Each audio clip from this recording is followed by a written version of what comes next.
soap and water on a sunny day. I don't really know what that had to do with it, but it was a distraction. Yeah, okay, that's good.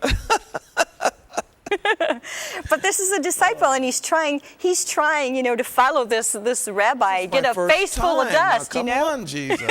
Give me a break, man. Yeah. So, Jesus says to him, "You of little faith, why did you doubt?"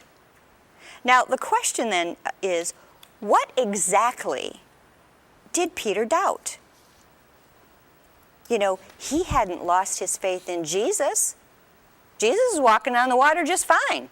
In fact, he yelled to Jesus to save him. So he hadn't lost his faith in Jesus. This is a rabbi speaking to his Talmud. Peter had lost faith in himself. Peter had lost the faith that Jesus had in him when he called him. And that's why Jesus rebuked him. The entire rabbinical system was based on the rabbi saying and believing, "You can do it. I believe in you. I believe that you can be exactly like me." Sounds like my struggle.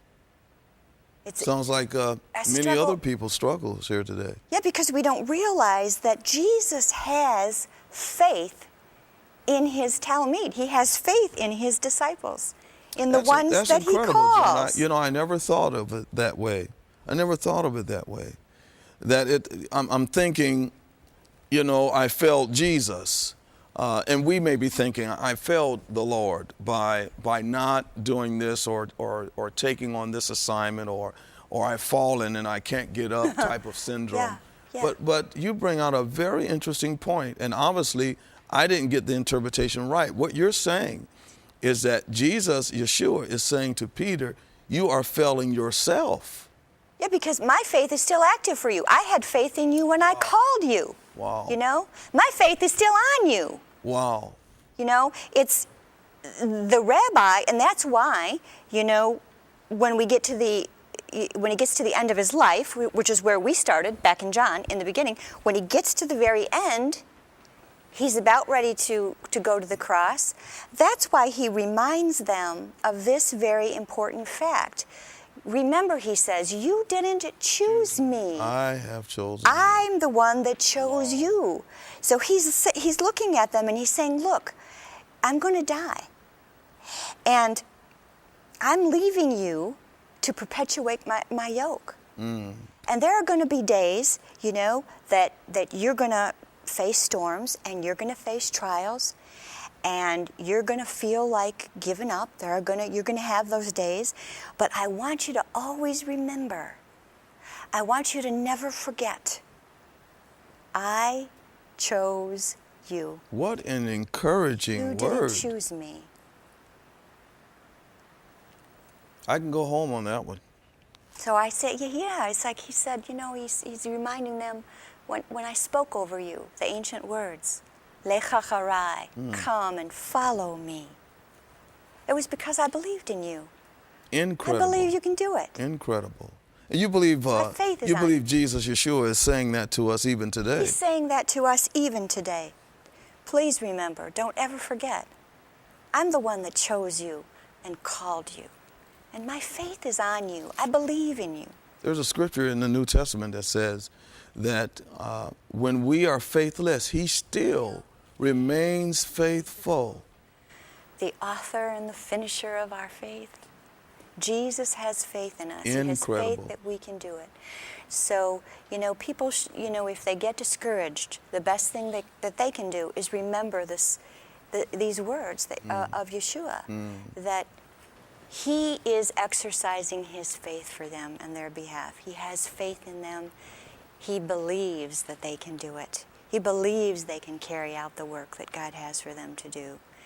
And if your call, if you've become a follower of Yeshua, you've been saved, you've placed your faith in Jesus, then the next thing you do is find out what particular work he has for you to do, because he has a particular work for each and every one of us to do, and he has his faith on it that we're going to be able to complete our task as long as we stay attached to him, following so closely behind, watching what he's doing, just like he did with the Father. Remember, he always said, I only do what I see the Father doing. And so that's why, we're doing, we only do what we see Jesus doing, following so closely behind that we're getting a face full of the Rabbi's dust.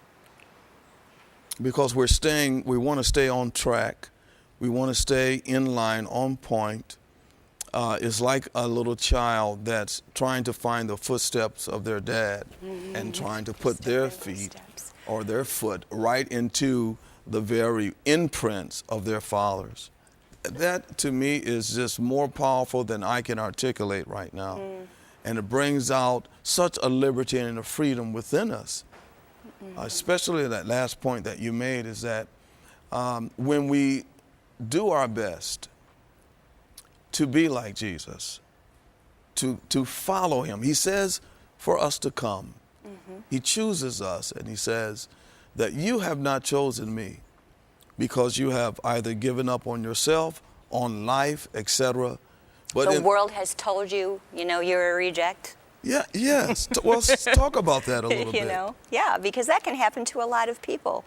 We're a product a lot of times of our environment. Our worst enemy is rejection. Yeah, how many people are taught, they're brought up all their lives telling them they're stupid, they can't do anything. Good point.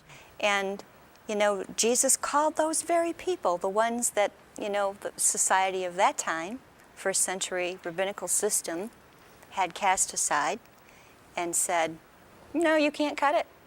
You're non-hackers. You can't do it. Because really the percentage of it is that there's only an elite select few. Well, what about the other 99 or the other, the 80%ers?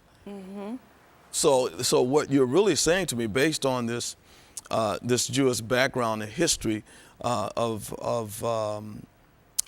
Jesus' day, this first century time, and I suppose it's still happening today, but a select few enters in.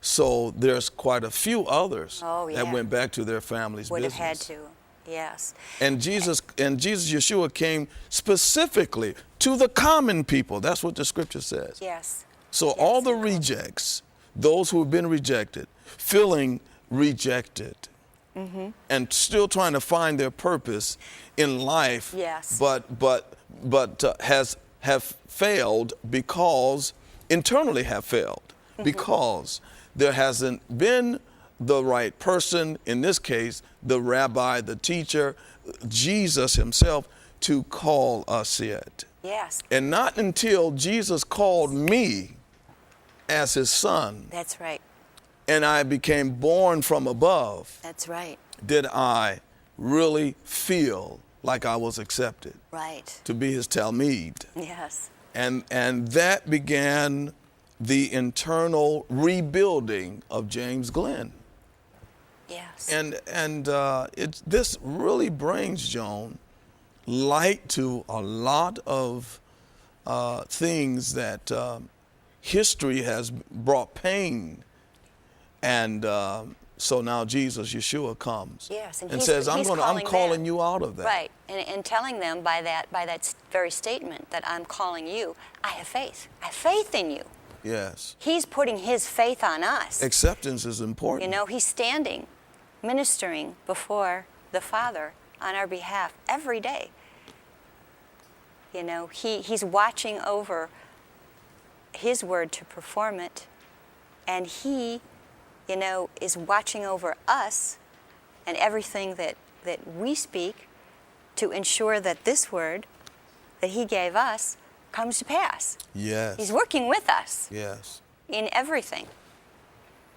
Joan, I want you to look into this camera, and I want you to share Christ, share the Jesus Yeshua that you know, and that which we've discussed, and some have come to engage in their own way with our discussion, but I want you directly to talk to them now. Okay. Just share your thoughts I'd on love to.